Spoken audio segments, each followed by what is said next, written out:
तमाम जानकारी हम तक पहुंचाने के लिए बहरहाल खबरों में आगे बढ़ते हुए श्री गंगानगर से बड़ी खबर लेते हैं, जहां पर बीएसएफ ने एक हेरोइन तस्कर को भी गिरफ्तार किया है। फरार 2 तस्करों की तलाश फिलहाल बीएसएफ और पुलिस कर रही है। छापेमारी लगातार इनकी तरफ से जारी। अंतर्राष्ट्रीय सीमा क्षेत्र की सीमा चौकी खाटा में 34 PS गांव के पास ये कार्रवाई की गई है। पकड़े गए तस्कर से एक मोबाइल फोन भी बरामद किया गया है। अशोक हमारे संवाददाता इस खबर पर ज्यादा जानकारी के साथ जुड़ गए हैं। अशोक, क्या कुछ बरामद हुआ हेरोइन तस्कर के पास से और इसके तार कहां से जुड़े हुए हैं? क्या ये माना जाए एक बार फिर पाक का नापाक इसमें पूरा जाल? बिल्कुल, देखिए मनु, पाक के नापाक इरादे ही हैं कि यहाँ के स्थानीय तस्कर मिलकर सीमा पार पाकिस्तान में बैठे हेरोइन तस्करों के साथ हेरोइन तस्करी की वारदात को बार बार अंजाम देते हैं। लेकिन बीती रात का ये पूरा मामला है जब सीमा सुरक्षा बल के सजग और सतर्क जवानों के द्वारा पंजाब के 3 हेरोइन तस्करों को पकड़ने की कवायद की गई, जिसमें एक तस्कर तो मौके से पकड़ा गया लेकिन 2 तस्कर भागने में कामयाब रहे।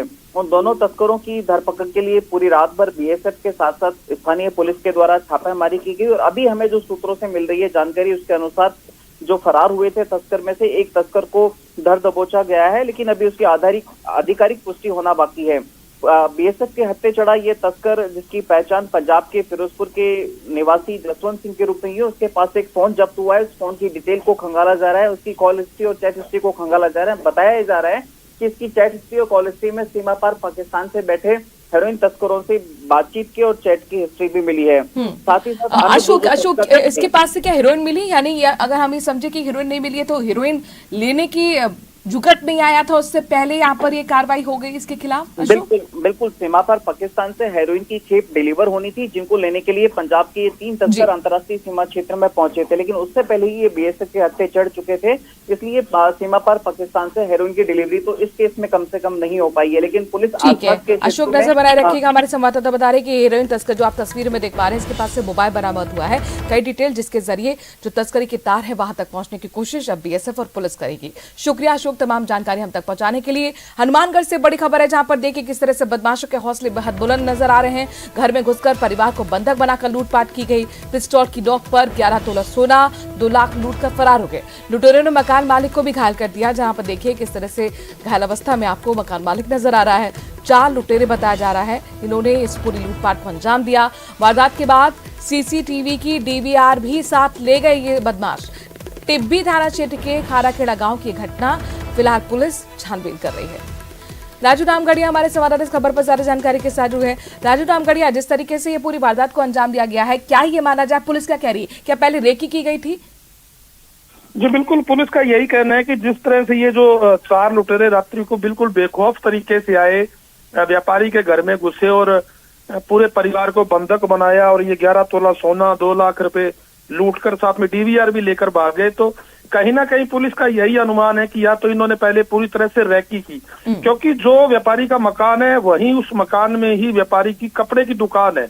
तो चूंकि कपड़े की दुकान है, ग्राहक लगातार आते जाते रहते हैं और अंदर ही मकान है, हो सकता है कोई ग्राहक बनकर आया, उस तरह से रैकी की हो, या हो सकता है कि व्यापारी का कोई परिचित हो जिसको पूरी लोकेशन का, घर के अंदर का सब पता हो। फिलहाल पुलिस इन सब बातों की जांच कर रही है और चूंकि व्यापारी के घर में जो सीसीटीवी कैमरे लगे थे उसका डीवीआर तो ले गए, इसके अलावा जो गांव में और सीसीटीवी कैमरे लगे हैं उनके फुटेज जो है पुलिस निकालने में जुटी हुई है और जो मोबाइल लोकेशन है वो भी देखी जा रही है, फुटेज देखे जा रहे हैं और इसके अलावा व्यापारी से भी पूछताछ की जा रही है कि उनको किसी प्रकार का शक है। अंजाम दिया गया, आसपास के घरों को क्या बिल्कुल भी भनक नहीं लगी? दूसरा सवाल ये कि क्या अब तक ये इस व्यवसायी ने किसी पर शक जाहिर किया है?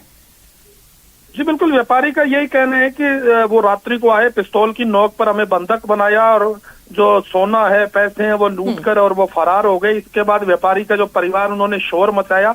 इसके बाद जो आस पड़ोस के लोग आए और उन्होंने व्यापारी का जो परिवार बंधक था उसको खोला, फिर टिब्बी पुलिस को सूचना दी। पुलिस मौके पर पहुंची और पुलिस ने टीमें भी गठित की हैं, जो लुटेरे हैं फरार, उनकी तलाश में। देखना होगा कब तक ये लूट का खुलासा होगा, जो लुटेरे हैं वो पुलिस की गिरफ्त में आएंगे। राजू रामगढ़िया हमारे साथ बने रहे, लेकिन आप देखिए बदमाशों के हौसले किस कदर बुलंद हैं और जो कह सकते हैं कि बंदूक की नोक पर पूरी लूटपाट की घटना को अंजाम देकर सीसीटीवी का डीवीआर भी चुराकर ले गए बदमाश। बहरहाल अगली खबर हनुमानगढ़ से है, जहां पर किसानों के महापड़ाव का 4था दिन इस वक्त चल रहा है। सिंचाई के पानी की मांग को लेकर महापड़ाव है। भागड़ा सिंचाई प्रणाली में 12 क्यूसेक पानी की मांग को लेकर चौथे दिन भी कलेक्टर पर किसानों का धरना चल रहा है। कल प्रशासन और सिंचाई अधिकारियों के बीच बातचीत हुई, हालांकि वो बेनतीजा रही और आज माना जा रहा है कि बैठक को लेकर अगली रणनीति किसान तय करेंगे। एक बार फिर राजू रामगढ़िया का हम रुख करते हैं। राजू रामगढ़िया, आज क्या कुछ इस मामले में होने वाला है और आखिरकार क्या वजह रही कि बातचीत जो है किसानों और अधिकारियों के बीच में विफल रही? आगे क्या उम्मीद करें? जी बिल्कुल, ये लगातार चौथे दिन जो है भाखड़ा क्षेत्र के किसान है, हनुमानगढ़ श्रीगंगानगर दोनों जिलों के किसान जो है यहाँ कलेक्ट्रेट पर पड़ाव डाले हुए हैं। कल भी वार्ता हुई थी सिंचाई अधिकारियों और प्रशासन के अधिकारियों से और 2 दिन पहले भी वार्ता हुई थी। अधिकारियों का यही कहना है कि जो पानी है वो पीछे से पंजाब से नहीं मिल रहा और इसके लिए हम प्रयास कर रहे हैं पंजाब के सिंचाई अधिकारियों से। किसानों का ये कहना है कि भाखड़ा में 850 क्यूसेक पानी देने का रेगुलेशन सिंचाई विभाग ने तय किया था और 5 मई से भाखड़ा में 850 क्यूसेक पानी देना था, मगर अभी तक 850 क्यूसेक पानी भी नहीं मिल रहा, जबकि मांग 1200 क्यूसेक की है। इसको लेकर किसान लगातार आंदोलन कर रहे थे 1.5 महीने से। 4 दिनों से किसानों का पड़ाव चल रहा है और वार्ता 2 बार हुई है, मगर दोनों बार वार्ता विफल हुई है क्योंकि अधिकारी पानी देने में अपनी असमर्थता जता रहे हैं कि पानी पंजाब से लेना पड़ेगा, अतिरिक्त लेना पड़ेगा। किसान कह रहे हैं कि पानी दो नहीं तो फसलें बर्बाद हो जाएंगी। आज शाम को जो है किसानों का रणनीति बनाएंगे, शाम को बैठक कर किसान की आगे क्या किया जाए। जयपुर किसानों का ये कहना है कि जयपुर जाकर मुख्यमंत्री से भी मिला जा सकता है या आगे और भी हम रणनीति बनाएंगे, क्योंकि 4 दिन से हम यहाँ बैठे हैं और यहाँ तो अधिकारी चाहे वो सिंचाई विभाग है चाहे प्रशासन है, किसानों का आरोप है कि हमारी कहीं सुनवाई नहीं हो रही। राजू, देखिए चिलचिलाती धूप में, इतनी गर्मी में यहाँ पर लगातार किसान जो हैं पिछले 4 दिन से धरना दे रहे हैं। अब देखिए यहाँ पर मजबूरी भी प्रशासन ने जाहिर कर दी है कि भाई हमारे पास पानी है ही नहीं, पंजाब से छोड़ा ही नहीं जा रहा, तो दें कैसे? तो अब बीच का रास्ता कैसे निकलेगा, ये अपने आप में बड़ा सवाल है राजू। जी बिल्कुल, किसानों का तो यही कहना है कि 4 साल से लगातार हमारे साथ यही हो रहा है और हमारी जो फसलें हैं वो बर्बाद हो चुकी हैं। जो किन्नू या फ्रूट होता है उसके जो बाग है वो भी बर्बाद हो चुके हैं। तो हमें तो हर हालात में पानी चाहिए। अधिकारी पानी देने में असमर्थता जता रहे हैं। अब किसानों का यही है कि शाम को रणनीति तय करेंगे कि आगे क्या किया जाए। जयपुर ठीक है, जाहिर तौर पर किसानों की अपनी मजबूरी है, प्रशासन भी अपनी मजबूरी जाहिर कर रहा है, तो ऐसे में बड़ा सवाल कि कैसे समाधान निकलेगा। नजर बनाए रखेगा राजू रामगढ़िया। फिलहाल के लिए बहुत बहुत शुक्रिया। यहाँ तक कि किसान अब ये भी तय कर रहे हैं कि हो सकता है कि जयपुर जाके आंदोलन करें और मुख्यमंत्री से बातचीत करें। बहरहाल इस बड़ी खबर पर लगातार नजर बनी हुई है, आगे आपको अपडेट देते रहेंगे। बात अब कांग्रेस की कर लेते हैं। कांग्रेस के सह प्रभारियों का देखिए जिम्मा बदल दिया गया है। पूर्व में जो आवंटित किए गए थे जिले, उसमें बदलाव किया गया है। दिल्ली में जो बैठक कल एआईसीसी मुख्यालय में हुई थी और उसके बैठक के बाद ही फिर बदल किया गया है। काजी निजामुद्दीन जो कि सह प्रभारी हैं, उनको चूरू, बीकानेर, हनुमानगढ़ की जिम्मेदारी दी गई है। निजामुद्दीन को श्रीगंगानगर, सीकर, झुंझुनू और नागौर की भी जिम्मेदारी दी गई है। निजामुद्दीन को कोटा, भिलवाड़ा, बूंदी, सवाई माधोपुर की जिम्मेदारी के साथ साथ अमृता धवन की बात करें, ये सह प्रभारी अमृता धवन को देखिए किस किस जिले की जिम्मेदारी मिली। जयपुर, अलवर, दौसा, टोंक का जिम्मा धवन को, अजमेर, धौलपुर, करौली, भरतपुर का भी जिम्मा और साथ ही तीसरे सह प्रभारी वीरेंद्र सिंह राठौर को 12, झालावाड़, राजसमंद, प्रतापगढ़ का जिम्मा मिला है। हमारे संवाददाता बाबूलाल इस खबर पर ज्यादा जानकारी के साथ जुड़ गए हैं, पूरी डिटेल के साथ जुड़ गए हैं। बाबूलाल, ये जो फेरबदल किया गया है, पहले आपने जिले आवंटित कर दिए गए थे, फिर आप इस बदलाव को क्यों कर रहे हैं? कोई खास वजह इसके पीछे? जल्दबाजी में जिलों का आवंटन कर दिया था पहले, तो अब कांग्रेस पार्टी को लगा कि कुछ गलतियां हो गई हैं, हड़बड़ी में ऐसे फैसले नहीं करने चाहिए थे। तो सोच समझ करके अब सुखजिंदर रंधावा और गोविंद डोटासरा ने टेबल टॉक करी, बैठ करके और पूरा मंथन करके और अब नए सिरे से जिलों का आवंटन किया है। तो इसके पीछे की मंशा यही है कि जहां पर भी ये नेता जाएं तो उनको धरातल की जो जमीनी हालात हैं, जो सच्चाई है, वो उनको फेर तरीके से मालूम पड़े। नेताओं का किसी के प्रति जो जुड़ाव है वो कई बार आपको हकीकत से रूबरू नहीं होने देता। तो बहुत सोच समझ करके और आत्मचिंतन करके पार्टी ने जिलों की जिम्मेदारी दी है, ताकि नेताओं के ऊपर ये आरोप ना लगे कि ये नेता इस नेता की पैरवी कर रहा है, इससे इसका ज्यादा जुड़ाव है, क्योंकि पार्टी को टिकटें भी काटनी है, एंटी इनकम्बेंसी से भी बाहर निकलना है और जो जीताऊ लोग हैं उन चेहरों की तलाश भी इनको करनी है।